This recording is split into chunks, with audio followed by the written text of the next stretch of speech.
We're coming to a conclusion to the book of Esther. I do have a bit of a love-hate relationship with PowerPoints. You know, they can be helpful. They can certainly get in the way of preaching, I think, by and large. I don't think it is necessary for preaching as such, trying to get a point across and trying to challenge people where they're at. It has some purposes in terms of teaching and things that I'll use. I may sort of use them a little bit more next year, probably not all the time, but I've tried to make our Sunday night a little bit different from what we have in adult Sunday school or in the morning service. We've hopefully, you know by now that Esther equals 500 years before the birth of Jesus. 500 years. We're dealing with God's people, not in the Holy Lands, but in dispersion. Which is fairly commonplace for Jews. You look at the history of the Jews, they're either kind of getting to the promised land, and when they're not there for all that long, and then through various means, often being driven out, some sort of staying, some trying to get back, some having no intention of going back to live in the promised land. And so it's the last of the 12 books of history, but a good 500 years before Jesus finally would come. How does the book of Esther impact us today? And it's easy to think, it's easy to think that World War I, World War II, well, what's that got to do with me today? A lot of things today. If there had been a different result in World War II, we'd be bilingual. We might be speaking German and some Japanese and maybe some other languages. Who knows? I mean, things could be markedly different. And so history does matter. History does impact us. Even things that happened millennia ago impact us. It wasn't just the fall. It wasn't just Adam and Eve, what they got up to in the garden, that impacts us. It's all the history that has happened since that date. So had Haman's plan succeeded, there would have been no Jewish nation, no Jesus, no salvation. Hence, God's plan must prevail. He promised to Abraham's seed, and despite all that might happen, in the meantime, God would see his people through. I used this quote when we first began Esther some time ago. It's amazing how lockdowns extend sermon series. I can proudly say Esther took me 2 years. 2 years. As the little book of Esther took me. It was grinding. That book took everything out of me. But G. Campbell Morgan, he called the book God Amid the Shadows. When Morgan did his Bible book summaries, his practice was to read the book of the Bible he was going to be writing on 40 times. He'd read a book 40 times before he would begin to put pen to paper. And so he was very good at very succinctly stating different themes of the Bible. He said that this book was God amid the shadows. God unseen. He called it a fragment of profane history. Just fallen history, captured for sacred purposes. So much goes on in Esther that, your jaw drops, and yet there's no comment on whether we should be ashamed of it or we should warm to some of the behaviour. It doesn't make moral decisions. It just tells us the way life is and life was in the great kingdom of Persia. And he made the point that the overruling of God on behalf of his people, even in the foreign land, this is important because God's promises just don't. It's not that God's promises just work in Jerusalem. They work everywhere. That's why Daniel's an important prophet, because he was there in exile himself, and he gave us prophecies of the future, of world kingdoms that would come to an end. God's kingdom would rule forever. And so God's purposes work outside the land. They cover every territory, every generation, every part of history, hostile, that is, very in favour of Christians. I mean, you think about Spurgeon's day in the 19th century where his sermons were published in the papers on Monday morning. Imagine buying the newspaper and having, a gospel-saturated sermon every week in the papers, the newspapers, right? The newspapers, you got to search for news. If you can just avoid the ads and all the stuff that is there in the place of news. And so whether history is favourable to believers or not, God will overrule. And we talked a lot about providence. Providence. It's a beautiful word, providence. It has the idea of providing in advance. It's talking about the ordinary things of life where you don't have God's obvious workings that are apparent. You don't have miracles occurring. You don't have, divine judgments and healings and miracles. You have just the ordinary affairs of life. Not a real lot seems to be going on, but lots is going on.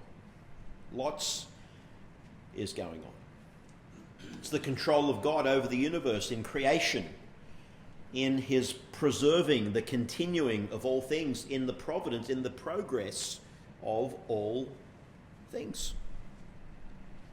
And that's really important if you would, it's hard to tell out of the Earth's population, how many born-again believers do you have when all's said and done? Is it 5%? Is it more or less? Who can tell? But we're talking about a fairly slim minority when all's said and done. Those in charge of things are not the ones usually asking the God of heaven for help. For help. In fact, many are driven to bring their own kingdom of God on earth. People do sincerely try and eradicate poverty, and they do try and make people's lives better. And how can we help kids that otherwise would have, not much hope or prospect?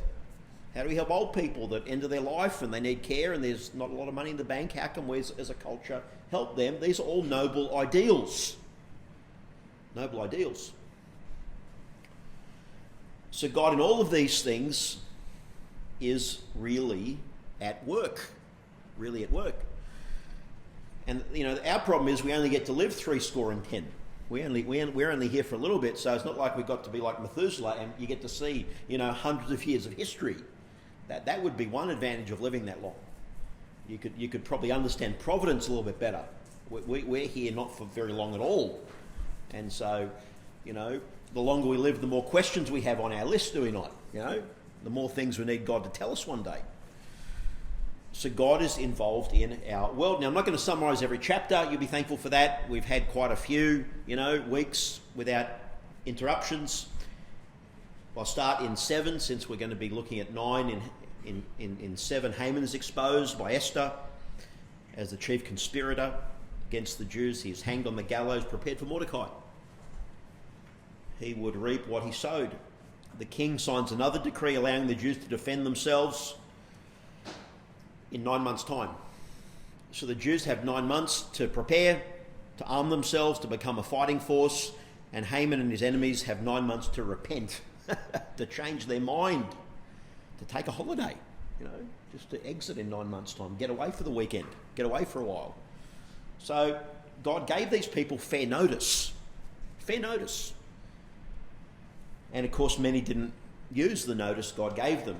In 9, so we've looked at the first part of chapter 9 last time. The Jews defend themselves and the king gives them an extra day to defeat their enemies. They needed that extra day. And when you tally up the numbers, you get 75,000 killed plus Haman's 10 sons mentioned by name. And I think the inescapable conclusion is that they were in on the plot. Why would God name these men one by one if they weren't somehow complicit in Haman's deeds? Anti-Semitism was rife in the Persian Empire. there were tens of thousands of little Hamans intent on destroying the Jews. Tens of thousands of them. Despite being given 9 months warning. I mean, that's the term of a woman's pregnancy. That's a long, long time. And despite Mordecai's promotion influence, you know, when Mordecai is promoted after Haman's hanging, or more likely his impaling, Mordecai is the man. He's the man. He's prominent. He's important. He is somebody in the kingdom. And so for all of these thousands of people to still be against the Jews is staggering. So you have anti-Semitism rife. Even though Haman had this murderous plot that's so totally out of proportion. I mean, you know, Mordecai won't bow to him. So what, that demands genocide? Right? He had tapped a raw nerve. He tapped a nerve in people. Prejudice. So it was rife. It was very rife. And so we've got to make the point. Because this comes up in other scriptures, is there weren't innocent casualties. Just when God told the Israelites to go and to deal with their enemies in the land, they were dealing with very dangerous people who you do not want as your neighbours. You don't want your kids mixing, you know, you don't want your daughter getting mixed up with, right? You just don't when you think about what they're up to. And so there were no innocent casualties. 3 times it's said in Esther 9 that the Jews didn't take any plunder, though they were authorised to do so. And you know, and the thing about taking your enemy's plunder is it acts as a deterrence. It's a deterrent.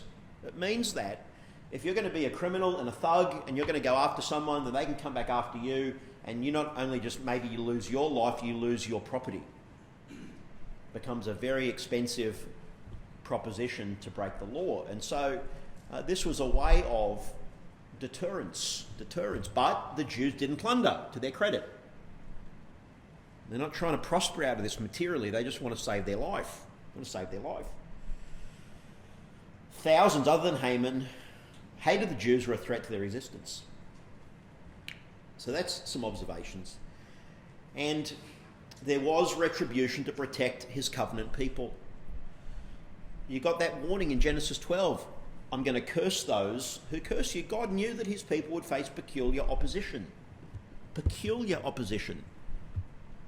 Right through history.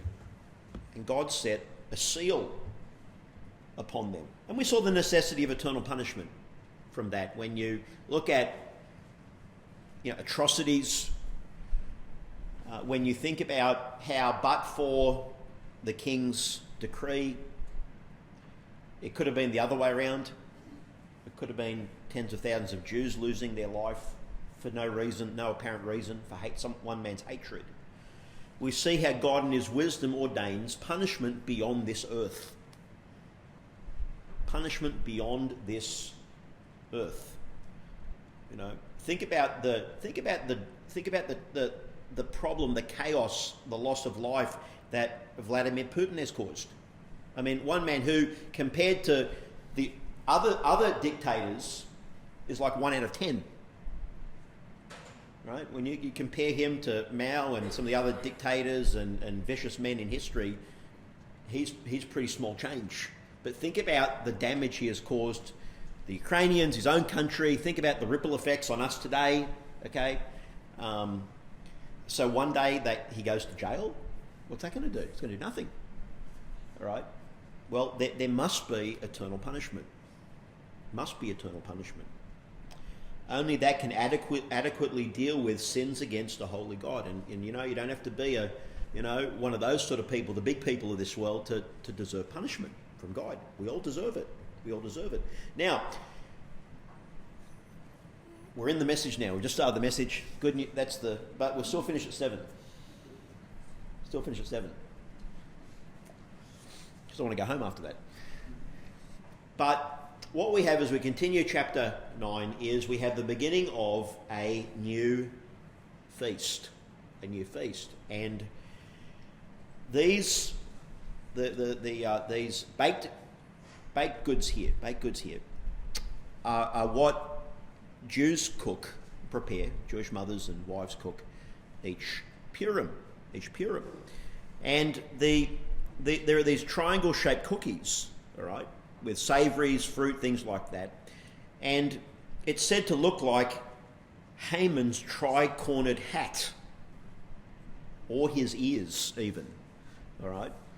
And so they're poking fun at Haman essentially every year. And so this is some of the foods that they have along with their usual kosher foods for their feast. And I mean, look at the end of verse 18. There's resting, feasting, gladness. Look at the end of verse 19. Gladness, there's feasting.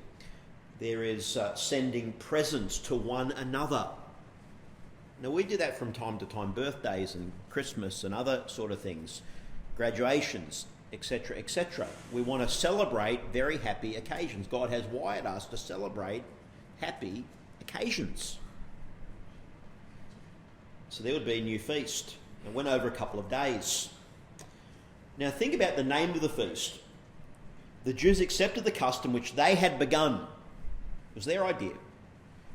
Because Haman had plotted against the Jews and had cast pur, that is the lot. We in our vernacular we'd say he rolled the dice to decide on the day. All right, to consume them and destroy them. And I've got these different coloured stones here because one theory is that they had different coloured stones with different writing and things on, and so they would either take, they'd roll them somehow and pick a stone. All right? They left it up to chance. Just like when we roll the dice playing games at home. All right? Who knows what the number will be? We don't know what the number will be. We talk about leaving it up to chance. Leave it up to chance. Okay? So they're called these days Purim, which is the plural of the name Pur. Now Haman's the one that rolled the dice first, so to speak. He's the one that cast the Pur, so to speak. All right. Now, a little bit of information from a book on Esther. The word, and it's plural, occur only in Esther, but there's another Hebrew word that is right through the Old Testament. Proverbs 16:33 is an example, but the lot, that's translated lot, is cast into the lap, but every decision is from the Lord. So God is still involved even in what we call chance events. All right? We can't keep God out of our life by just rolling a dice. Right? It doesn't mean that he's pleased with all the different decisions we make, but rather he is not hamstrung by them. He can still achieve his purposes through them. All right? So there could have been smooth stones, sticks distinguished by colours, things like that. When Haman cast lots, he was seeking guidance from the gods. Ancient Israel also used this method to seek Yahweh's will. Joshua used the lot to divide the promised land among the tribes. You had the Urim and Thummim on the breastplate that achieved a certain similar purpose. All right. But I say this because the new feast was called Purim. Now, this became a compulsory feast. Originally, it's the Jews' idea, and then Mordecai wrote these things and sent letters to all the Jews near and far to establish among them they should celebrate yearly the 14 and 15 days of the month of Adar. It's the days on which the Jews had rest. It's the month which was turned from sorrow and joy for them. They should make them days of feasting and joy, or of sending presents to one another and gifts to the poor. That's interesting. It's interesting. Let me tell you what the Jews didn't do. Every year they'd find some more people they thought might hate them. Teach them a lesson. Let's go find 10 people we hate and, 10 people that didn't quite rejoice with us last year the way they should have. let's have some preventative action here, just in case we got some more haters around. No, they sent gifts to the poor. To this day, Jews do this. To this day, they send gifts to the poor at this feast. This recognition of God saved our life, let's help others who are struggling. All right? Christians have been the ones who have, up until very recently, spearheaded campaigns of good works and help and things like that, because we know God's goodness, we know how much He's helped us, we know that eternally we're going to be fine, so we can help those that haven't got very much. All right? But so when the Jews had their life saved, all of a sudden, they could look with some care at people whose lives were a bit of a wreck, who didn't have much, weren't going well. And so they used this feast to be a blessing to others. Became an instituted feast. It was perpetual. Every year they were to remember this feast. And if you look at the last part of verse 28, it says that the memory of them should not perish among their descendants. They were to remember God's gracious dealings. They were to remember 100 years, 200, 500, 1,000, now 2,500 years after the event, that they were as a people in grave danger, but God had saved them. They were never to forget that. Do you know this was a new kind of feast? I'll tell you why it's important, as you'll see here from the quote here. The other feasts were commanded by Moses. He's the prophet. There are a few other feasts Moses commanded. But this feast was this spontaneous feast of the people, spontaneous, which Mordecai then said, okay, do this every single year. Never commanded by God. Never commanded by God. Mordecai is not a prophet. He's not a miracle worker. Never a king. Never a priest. He was second to Ahasuerus. Something like that. But he simply wrote letters to the Jews throughout Persia describing the remarkable events leading to the deliverance, and the people then responded collectively to their shared experience. It is different from the other feasts in the Torah, in Moses' writings. Rather than being imposed on the people from above as God's commandment, Purim began as the spontaneous response of God's people to His omnipotent faithfulness, to His promises of the covenant. You know, God wants us to spontaneously be thankful to Him. You know, isn't it a blessing when someone just comes up out of the blue and says, hey, I love you, I appreciate you. Okay? Not ordered to, not asked to, they're just spontaneous from the heart. Scripture says a lot about, you know, we looked this year at the different levels of giving for the Old Testament saints, and after all the prescriptions you've got, you know, the free will offering. Just if you want to do something else, something more from the heart. And so this feast began out of the heart of God's people. But let me tell you something else. This was a difficult feast. Well, this would be a difficult feast because anti-Semitism was not eradicated at the end of the book of Esther. It wasn't eradicated. You could say, when you look at history, that anti-Semitism has got worse. It's got worse. Not even the obvious warnings from the book of Esther with the vengeance on Haman and his enemies have extinguished this plague. Hasn't stopped it. I've been reading a book on the Holocaust by Martin Gilbert. He was, and he's I'm sure he's dead now, but he was the first official biographer of Winston Churchill, and written vastly on World War II. And here's this book on the Holocaust, and I'm 2/3 of the way through it. It's very hard to read. After a few chapters, you've got to go away for a few days, and it's too much. It's too much. The numbers are staggering. The numbers are staggering. And the problem that the Jews had in World War II, when they're being persecuted and they're being sent off to work camps or their concentration camps, is that they're thinking about the book of Esther. Do you understand that? They're looking back in the Old Testament and thinking, God, why aren't you delivering us? Why aren't you delivering us? Many Jews became atheists in those years. And the German forces would particularly persecute the Jews on their holy days. On their holy days, they'd pick the Jewish feasts and they would engage on more murderous campaigns during those feasts. Twice in Gilbert's book, twice, you'd have these Germans come to in Poland, elsewhere, and say, we want 10 Jewish men. We're going to hang them in retribution for Haman's sons. That's what they'd say. That's what they'd say. And this was among hundreds of other sort of desecrations. It's hard to take in. I mean, could you imagine verbalising that?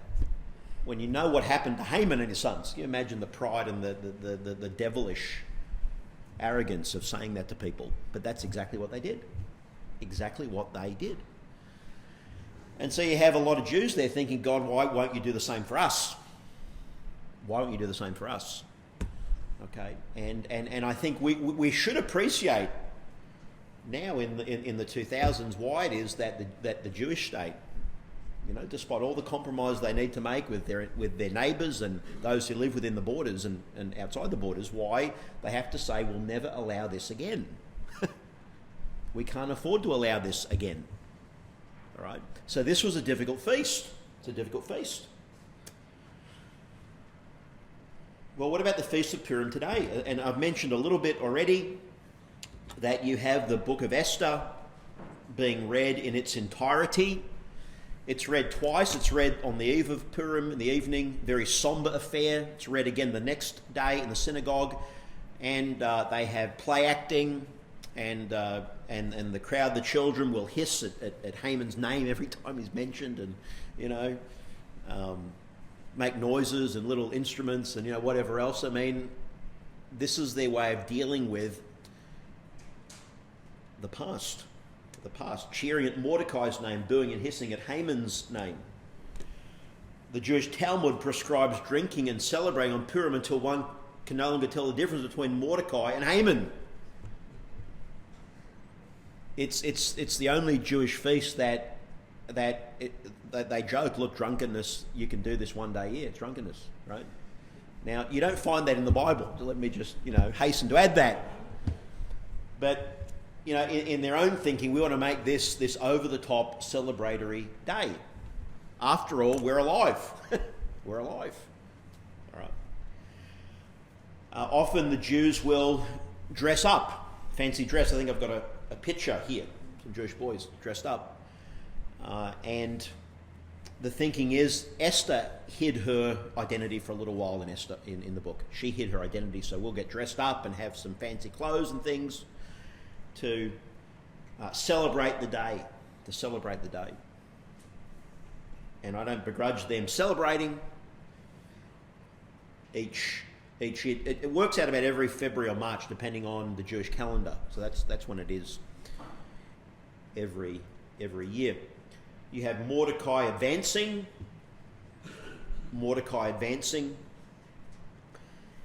We read those verses. He acts as mediator. He is there to seek the good of his people, to speak peace to them. Certainly they would have been nervous in those years after Haman's destruction because weeds grow back, right? Weeds grow back. Enemies sort of come out of the woodwork every now and then, and so he was there to help them and to encourage them. The strength of Esther and Mordecai is, in one sentence, the big idea, Brother Glenn, big idea. In circumstances often beyond their own control, they are willing to make courageous and faith-filled decisions when necessary. So willing to do. Both of them. And you have the well-known verse in Esther 4:14. Mordecai challenges her. He says, look, if you remain completely silent, this time relief and deliverance will arise for the Jews from another place. But you and your father's house will perish. Yet who knows whether you have come to the kingdom for such a time as this. So our life that God gives us is such a time as this. wherever God puts us, wherever he puts us. We've got to be ready for that time, ready to serve him, be available, willing to make the same kind of decisions that these fathers and mothers of the faith made. Let me ask you the question. We talk about the expression, your lot in life. We talk about the lottery of life. We talk about, I need to win the lottery. What does it mean? I want my circumstances to change. Well, it comes from the word lot. All right? The name of the feast Purim signifying that the lot or destiny of God's people wouldn't be determined by Haman casting the lot. Only God determines the role of the lot, and only Yahweh determines the lot of his people. He has the final say. There's a sense in which the Jews in the Holocaust died as martyrs for their faith. They died for who they were. Died for who they were. There was a purpose in that. As dreadful as it was. As dreadful as it was, there was a divine purpose in that. Lord, in Psalm 16, 5, 6, you have assigned me my portion and my cup. You have made my lot secure, David says.